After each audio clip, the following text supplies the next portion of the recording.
And the video cut off.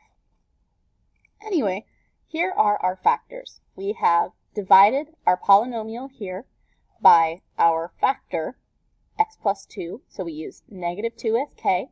We used synthetic substitution to find our values for our exponent, or for our coefficients, and then we've rewritten this as a product of two factors, x plus 2 and 3x minus 10x, or 3x squared minus 10x minus 8.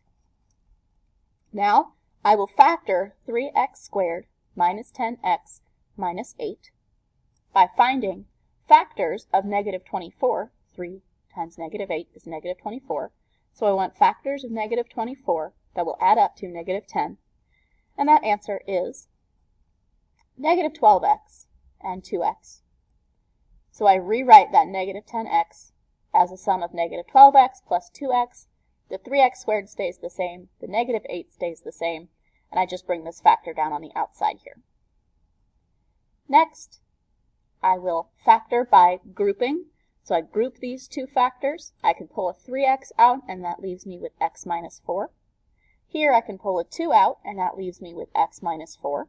Because I have the same terms in both of these sets of parentheses, I can write my factors now as x plus 2, x minus 4, and 3x plus 2. So that's my last factor. So that's factoring using polynomial division. Now, solving using polynomial division is essentially the same thing. You just take it one step further. So not only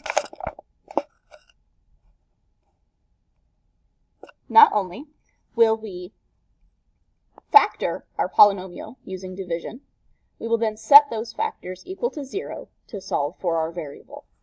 So in this equation, we are given the zeros, f of x to the third minus 6x squared plus 5x plus 12, given that x minus 4 is a factor. So k equals 4 is our k that we'll use in our synthetic substitution. So I set up my synthetic substitution, I go through and find out that my new polynomial is x squared minus 2x minus 3. So I drop and make sure that I follow those signs along. I did not have any missing terms, so I don't have any placeholders here.